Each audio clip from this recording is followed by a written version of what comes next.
खेत बेचकर, माँ के गहने गिरवी रखकर, लोगों से कर्ज लेकर और न जाने कितने तरीके आजमाकर इंडिया से लोग सऊदी पैसा कमाने के लिए जाते हैं ताकि उनका परिवार एक अच्छी जिंदगी जी सके। लेकिन कई बार सऊदी में लोगों के साथ ऐसा धोखा हो जाता है कि उनका सफर एक दर्दनाक कहानी बन जाता है। और ऐसी ही एक दर्दनाक कहानी है फिल्म द गॉट लाइफ की, जिसे आज मैं एक्सप्लेन करने वाला हूँ। नजीब और हकीम दोनों के सऊदी एयरपोर्ट पर उतरने के साथ ही इस कहानी की शुरुआत हो जाती है। दलाल ने दोनों को एक कंपनी में एज ए हेल्पर काम करने के लिए भेजा था। एयरपोर्ट पर दोनों अपने कफील का इंतजार करते हैं, लेकिन इन्हें कोई लेने नहीं आता। दोनों कुछ लोगों से पूछने की कोशिश करते हैं, लेकिन प्रॉब्लम यह है कि दोनों हिंदी के अलावा ना तो कोई भाषा बोल सकते थे और ना ही समझ सकते थे। खैर, किसी तरह से ये दोनों एयरपोर्ट पर काम करने वाले एक आदमी से हेल्प मांगते हैं। दलाल ने इन्हें कंपनी की ऑफिस का नंबर दिया था। वो आदमी पब्लिक फोन से कॉल करता है, लेकिन कोई फोन नहीं उठाता। फिर वो आदमी बताता है कि आज फ्राइडे है, ऑफिस बंद होगा, इसलिए कोई फोन नहीं उठा रहा है, तो तुम दोनों इंतजार करो, कोई ना कोई तुम्हें लेने आ जाएगा। काफी देर तक इंतजार करने के बाद एक अरबी इनके पास आता है। वो पहले से ही काफी गुस्से में था और अरबी में उन दोनों से कुछ बातें कहता है जो इन्हें समझ में नहीं आती, लेकिन इन दोनों को लगता है कि शायद यही हमारा कफील होगा। फिर वो अरबी अंदर चला जाता है और थोड़ी देर बाद बाहर आता है और इस बार आते ही वो अरबी इन दोनों से इनका पासपोर्ट और वीजा कॉपी ले लेता है और इन्हें अपनी खटारा गाड़ी में बैठने के लिए कहता है। नजीब को प्यास लगी थी, वो अरबी से पानी मांगता है, लेकिन अरबी को इनकी भाषा समझ में नहीं आती और वो अरबी में इनसे कहता है कि देखो,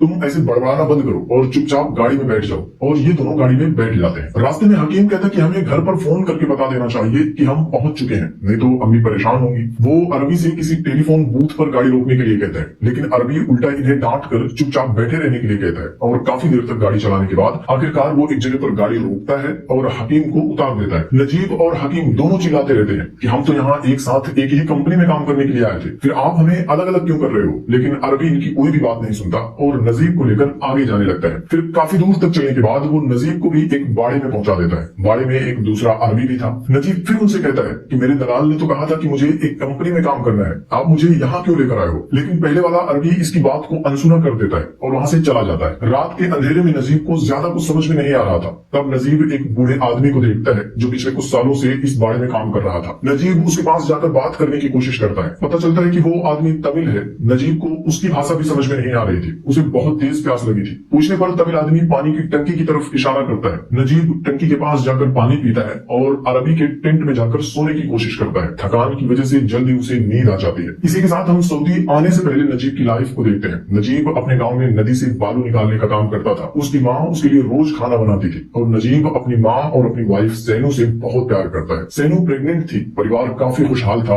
कमी थी तो सिर्फ पैसों की। और एक दिन नजीब का दोस्त उसे बताता है कि मेरे जीजा जी लोगों को सऊदी भेजने का काम करते हैं, उनके पास एक कंपनी का वीजा है, अगर तू जाना चाहता है तो मैं बात करता हूँ। नजीब जाने के लिए तैयार हो जाता है और अपनी माँ के गहने गिरवी रख के पैसे इकट्ठा करता है और अपने दोस्त के जीजा को पैसे दे देता है। वो उसके वीजा का काम करवा देता है और इस तरह से नजीब अपने भाई हकीम के साथ सऊदी आ जाता है। इधर सऊदी में नजीब अरबी के टेंट में सो रहा था। ये देखकर अरबी बहुत गुस्सा हो जाता है। वो नजीब को पैरों से मारकर जगाता है, उसे उसका बैग देकर बाहर सोने के लिए कहता है। नजीब बाहर एक भंगार गाड़ी में आकर सो जाता है। अगली सुबह नजीब की आंख खुलती है, तब वो तमिल आदमी को देखता है। वो बकरियों का दूध निकाल रहा था। वो नजीब को दूध से भरा बर्तन अरबी को देने के लिए कहता है। नजीब अरबी के पास जाता है। वो अरबी के पैरों में गिर जाता है, गिड़गिड़ाता है कि मुझे वापस घर भेज दो, लेकिन अरबी फिर से उसे डांट कर वहां से भगा देता है। कुछ दिन बाद पहला अरबी वापस बाड़े पर आता है। नजीब फिर से उसके पास जाता है और अपनी भाषा में अरबी को बताने की कोशिश करता है कि मैं कर्ज लेकर यहाँ आया हूँ, मुझसे कहा गया था कि एसी रूम होगा, अच्छा खाना मिलेगा, अच्छी सैलरी मिलेगी, मुझे धोखा दिया गया है, प्लीज मुझे वापस भेज दो। वो अरबी को अपनी एक डायरी दिखाता है जिसमें नजीब ने किससे कितना कर्ज लिया है लिखा हुआ था और कुछ कॉन्टैक्ट नंबर्स भी लिखे थे। अरबी तुरंत उस डायरी को फाड़कर फेंक देता है और उससे चुपचाप काम करने के लिए कहता है। नजीब समझ चुका था कि अब मैं यहाँ फंस चुका हूँ। शाम को नजीब गुमसुम बैठा हुआ था। कुछ दिनों से उसने खाना नहीं खाया था। अरबी उसे अपने पास बुलाता है। वो नजीब को खाने के लिए एक मोटी रोटी का टुकड़ा देता है। नजीब उसे खाता है तो खाना गले से नीचे नहीं उतरता। तब अरबी उसे बताता है कि इस रोटी को पानी में डुबो कर खाओ। खाने के बाद नजीब उस तमिल आदमी के पास जाता है। उससे पूछता है कि तुम्हारा नाम क्या है, तुम यहाँ कितने सालों से काम कर रहे हो। जवाब मिलता है कि मुझे याद नहीं। अगली सुबह नजीब पानी लेकर हगने बैठा था, तभी अरबी आकर उससे पानी छीन लेता है और उसे बालू से साफ करने के लिए कहता है, क्योंकि वहां हफ्ते में एक बार पानी का टैंकर आता था और टंकी में पानी भरकर चला जाता था। इस बार जब टैंकर आता है तब नजीब ड्राइवर के पास जाता है। ड्राइवर को हिंदी आती थी। नजीब उससे हेल्प मांगता है। अरबी उन दोनों को बात करते हुए देख लेता है और अपनी बंदूक लेकर वहां पहुंच जाता है और नजीब को मारकर बेहोश कर देता है। अगली सुबह नजीब की आंख खुलती है तो अरबी उसे बकरियों का दूध निकालने के लिए कहता है। नजीब आसपास देखता है तो तमिल आदमी उसे दिखाई नहीं देता। नजीब दूध निकालने की कोशिश करता है तो बकरी उसे लात मारती है। खैर धीरे धीरे नजीब दूध निकालना सीख जाता है। फिर अरबी के कहने पर वो बकरियां चराने के लिए भी जाता है। सारी बकरियां इधर उधर भाग रही थी। कई दिनों की मुश्किलों के बाद धीरे धीरे वो बकरियां चलाना सीख जाता है। न जाने कितने महीने बीत जाते हैं। नजीब के चेहरे पर बड़ी बड़ी दाढ़ियां आ जाती हैं। आईने में वो अपनी शकल भी पहचान नहीं पाता।